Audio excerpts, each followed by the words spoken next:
Morning to all of you my dear student, कैसे आप सब। Myself doctor DN Gupta. और जैसे कि आपको पता है बच्चों, इस समय जो हमारा चैप्टर चल रहा है वो चल रहा है स्ट्रक्चरल ऑर्गेनाइजेशन इन एनिमल। इसमें अभी तक हम लोगों ने जो एक लेक्चर लगाया है और उस लेक्चर में हम लोग ने बात करा था इपिथेलियल टिश्यू की। मैंने आपको बताया था कि कोई भी कॉम्प्लेक्स ऑर्गेनिज्म है जिसकी बॉडी मल्टीसेलुलर है, वहां पर आपको 4 तरीके की टिश्यू देखने को मिलेंगे। मतलब जितने भी तरीके के मल्टीसेलुलर ऑर्गेनिजम्स देखने को मिलते हैं, मुख्यतः एनिमल्स की बात हम कर रहे हैं, तो वहां पर आपको 4 तरीके के आपको टिश्यू देखने को मिलते हैं। और इन टिश्यू चारों को याद करने का मैंने एक छोटा सा निमोनिक्स बताया था। वो मैंने बताया था मसीन, MCEN, जिसमें M का मतलब था मस्कुलर टिश्यू, C का मतलब था कनेक्टिव टिश्यू, E का मतलब था इपिथेलियल टिश्यू और N का मतलब था न्यूरल टिश्यू। अभी तक हम लोग ने जो बात करी है बच्चों, इसमें हम लोग ने ये जो इपिथेलियल टिश्यू है, इससे रिलेटेड हम लोग ने जितने भी पॉइंट्स थे हमारे एनसीईआरटी में, सारे पॉइंट्स को हम लोग ने क्लियर किया है। अब जो हम लोग बात करने वाले हैं वो जो सेकेंड टाइप है टिश्यू का, जिसको हम बोलते हैं कनेक्टिव टिश्यू, इसकी बात अब हम लोग करेंगे।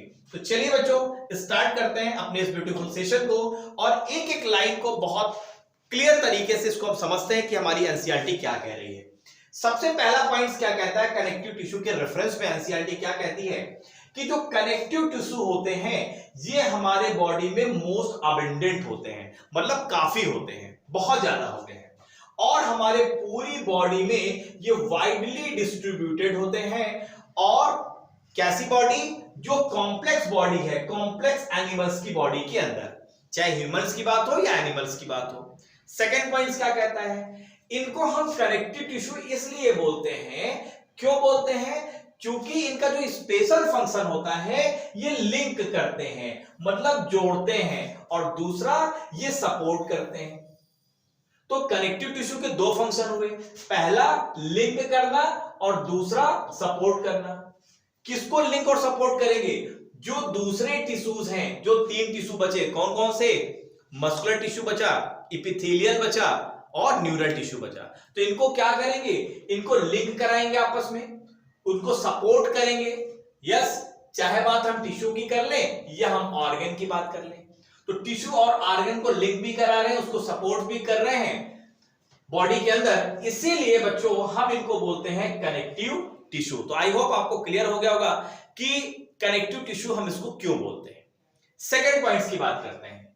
अगर हम इसके रेंजेस की बात करें, ये जो कनेक्टिव टिश्यू है, तो बच्चों ये सॉफ्ट भी होता है, सॉफ्ट कनेक्टिव टिश्यू भी होता है, और कुछ स्पेशलाइज्ड टाइप्स होते हैं। यस, जरा हम बात कर लेते हैं सॉफ्ट से स्पेशलाइज्ड टाइप के ये जो कनेक्टिव टिश्यू होते हैं, इनके नाम क्या है, कहां पर ये पाए जाते हैं, इसके बारे में हमारी जो नेक्स्ट पैराग्राफ एनसीईआरटी के वो बताती है।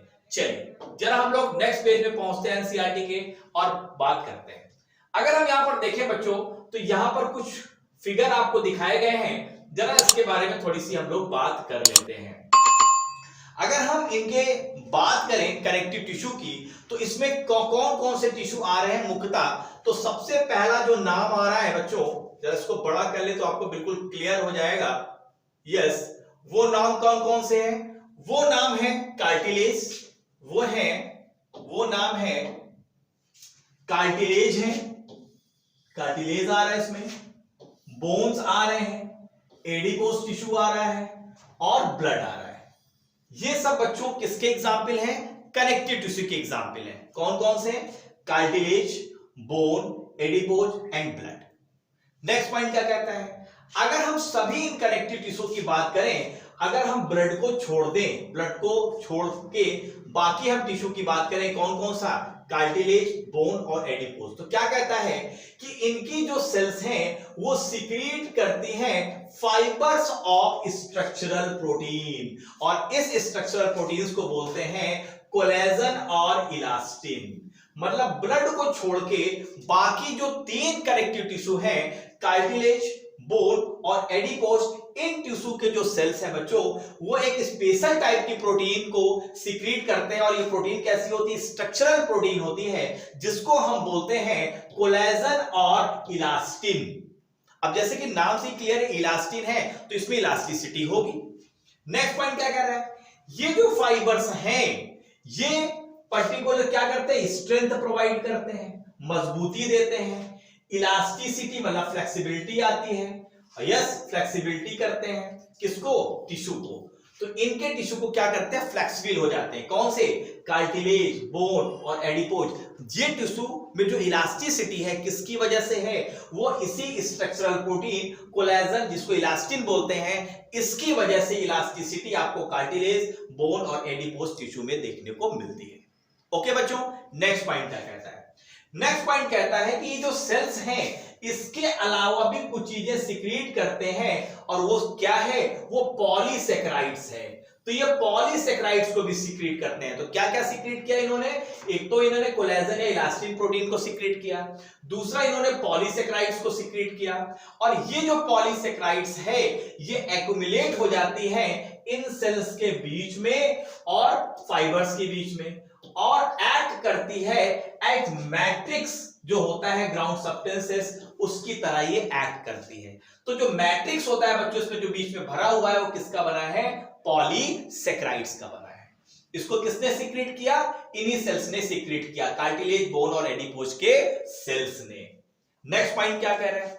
नेक्स्ट पॉइंट कह रहा है कि जो कनेक्टिव टिश्यू होते हैं इनको हम क्लासिफाइड कर सकते हैं। 3 कैटेगरी होती हैं।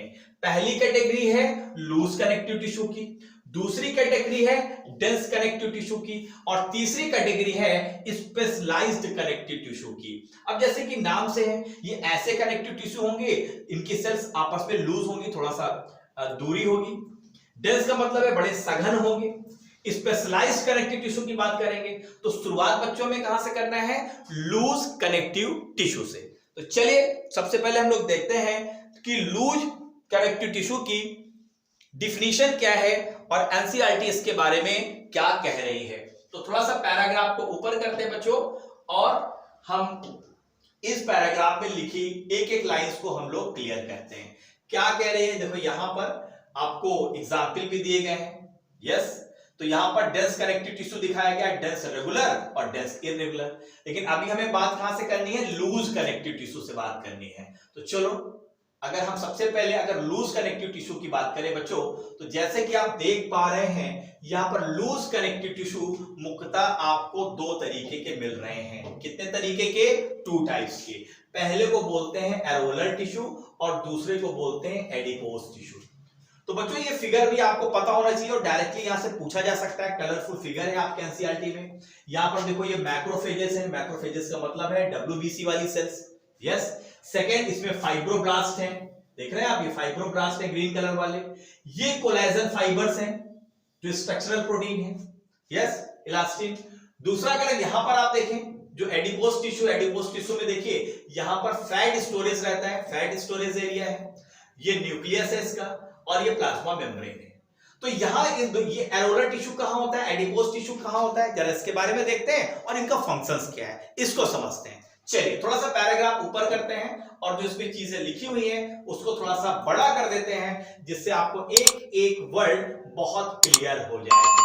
चलिए, तो सबसे पहले हमें किसकी बात करनी है? लूज कनेक्टिव टिश्यू की बात करनी है। क्या पॉइंट्स कह रहा है लूज कनेक्टिव टिश्यू के बारे में? अगर हम बात करें तो कह रहा है कि जो लूज कनेक्टिव टिश्यू होते हैं बच्चों, इसमें क्या होते हैं?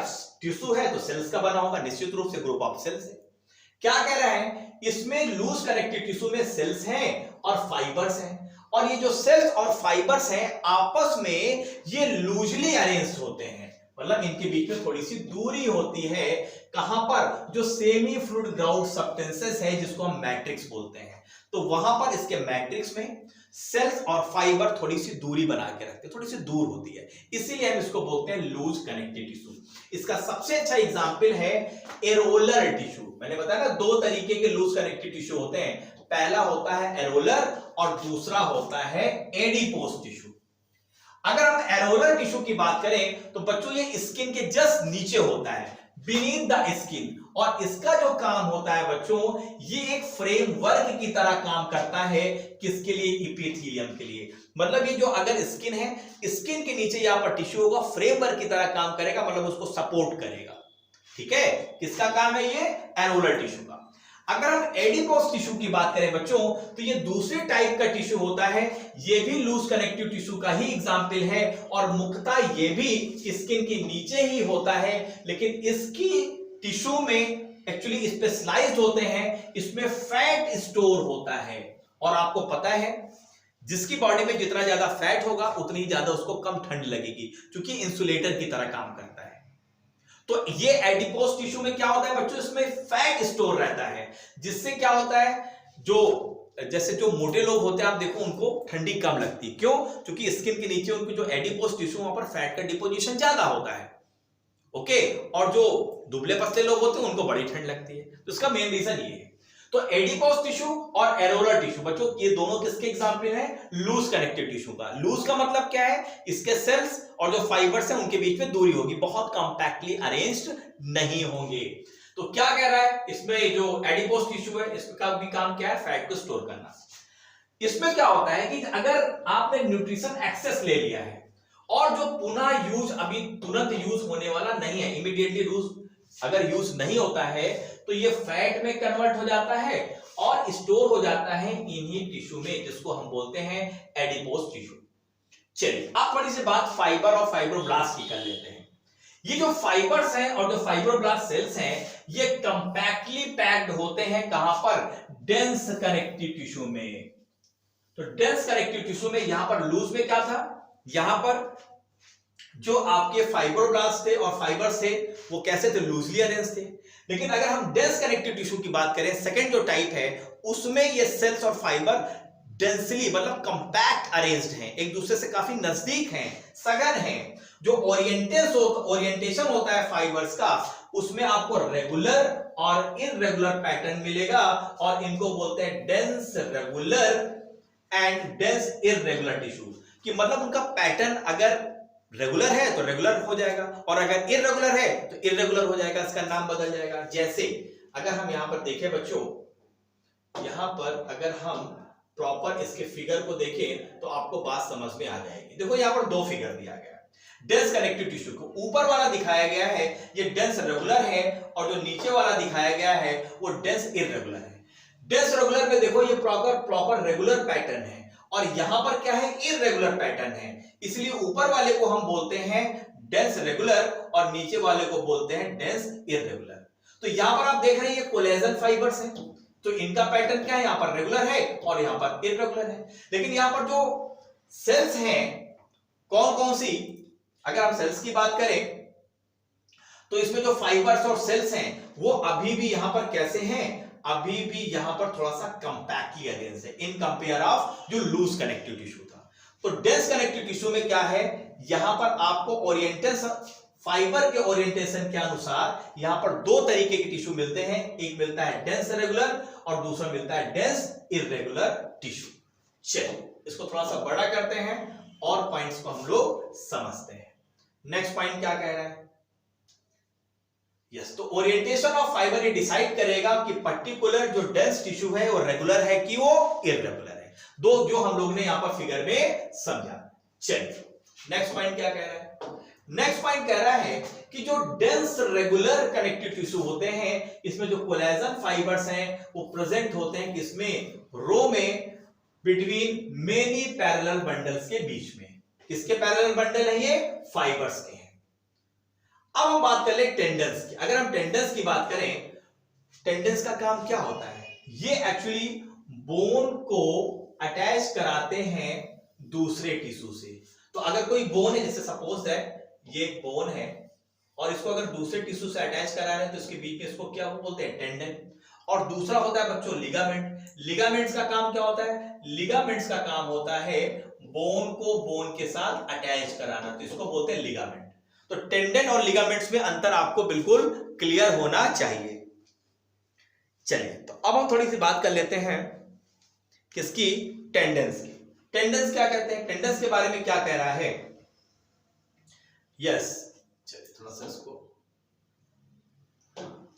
यहां पर क्या कह रहा है, tendons which attach skeletal muscles to bones, जो स्केलेटल मसल्स हैं उसको बोन के साथ अटैच कराने का काम करते हैं, और जो लिगामेंट है बोन टू बोन अटैच कराते हैं उसको बोलते हैं लिगामेंट। क्या कह रहा है, another or one bone to another are example of this tissue। अगर हम बात करें डेंस इररेगुलर कनेक्टिव टिश्यू की, तो इसमें फाइब्रोब्लास्ट होंगे और मेनी फाइबर्स होंगे, मोस्टली कोलेजन होता है, दैट आर ओरिएंटेड डिफरेंटली, इसीलिए हम इसको बोलते हैं इररेगुलर डेंस, इररेगुलर बोल देते हैं, डेंस इररेगुलर टिश्यू बोलते हैं। और ये टिश्यू जो प्रेजेंट होते हैं कहां पर प्रेजेंट होते हैं बच्चों, स्किन में प्रेजेंट होते हैं। तो इंपॉर्टेंट भी आप इसके जो एग्जाम्पल हैं वो भी आपको पता होने चाहिए।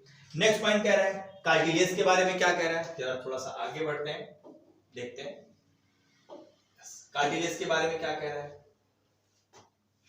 नेक्स्ट पेज में अगर हम आएंगे बच्चों, तो यहां पर कह रहा है कि जो कार्टिलेज बोन्स जो होती हैं और जो ब्लड होते हैं वो वेरियस टाइप्स के स्पेशलाइज्ड कनेक्टिव टिश्यू हैं। तो स्पेशलाइज्ड कनेक्टिव टिश्यू में कौन आया, कार्टिलेज आए, और कौन से आए, बोन्स आए, सॉरी कार्टिलेज आए, बोन्स आए और ब्लड, ये होते हैं वेरियस टाइप के स्पेशलाइज्ड कनेक्टिव टिश्यू। चलो अब थोड़ा सा जरा इसके बारे में बात कर लेते हैं। जो इंटरसेलुलर मटेरियल होता है किसका, कार्टिलेज का, ये कैसा होता है, सॉलिड होता है बच्चों, ये कैसा होता है, सॉलिड होता है और फ्लेक्सिबल होता है। प्लायबल का मतलब होता है फ्लेक्सिबल होता है, और ये कंप्रेशन को रजिस्टर करते हैं। अगर कोई दबाव पड़ेगा तो उसको क्या करेंगे, रजिस्ट करेंगे, प्रोटेक्शन देंगे। इस टिश्यू की जो सेल्स होती है जिसको हम बोलते हैं कॉन्ड्रोसाइट्स, ये इंक्लोज होती है, एक छोटी सी कैविटीज होती है, उसी के अंदर होती है मैट्रिक्स के अंदर, और ये सिक्रीटेड होती है बाय देम, और स्वयं इस मैट्रिक्स को ये सिक्रीट करते हैं, उसी की कैविटी के अंदर ये होते हैं। बहुत सारे जो कार्टिलेज हैं, अगर वर्टिब्रेट्स की हम बात करें तो वहां पर आपको पता है जब एम्ब्रियो का डेवलपमेंट होता है तो वहां पर बोन्स की जगह क्या होती है, कार्टिलेज होती है। बाद में यही कार्टिलेज रिप्लेस हो जाती है बोन के द्वारा, क्योंकि कार्टिलेज फ्लेक्सिबल होती है और बोन्स थोड़ी सी क्या होती है, सॉलिड होती है। तो यहां पर क्या होता है कि एम्ब्रियो में जो बहुत सारी कार्टिलेज होती है वर्टिब्रेट्स के केस में, वो इन्हीं बोन्स के द्वारा रिप्लेस हो जाती है। तो कार्टिलेज को कौन रिप्लेस कर देता है, बोन्स रिप्लेस कर देते हैं जब प्रॉपर बेबी की डिलीवरी होती है और धीरे धीरे जब वो एटल्स की कंडीशन में जाता है। जो कार्टिलेज है बच्चों, ये आपको कहां देखने को मिलेगा, जैसे नोज में, ईयर पिन्ना में, यहां पर आपको कार्टिलेज मिलेंगे, आउटर ईयर जॉइंट्स में मिलेंगे। इसके अलावा जो वर्टिब्रल कॉलम्स की बोन्स हैं इसके बीच में आपको कार्टिलेज मिलते हैं। मतलब जहां पर भी कार्टिलेज होंगे वो फ्लेक्सिबिलिटी प्रोवाइड करेंगे, उस जगह पर फ्लेक्सिबिलिटी आ जाएगी। लिम्स में और हैंड्स में, एडल्ट्स के।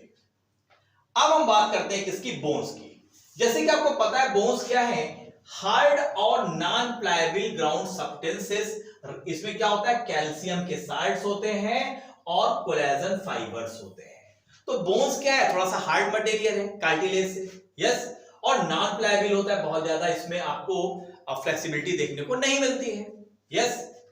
ये जो मेन टिश्यू है, it is the main tissue जो प्रोवाइड करता है structural frame to the body. भाई ये जो बॉडी आप देख रहे हैं उसके पीछे रीजन क्या है, प्रॉपर स्केलेटल सिस्टम है, उसी स्केलेटल सिस्टम के ऊपर तो मसल सिस्टम लगा हुआ है।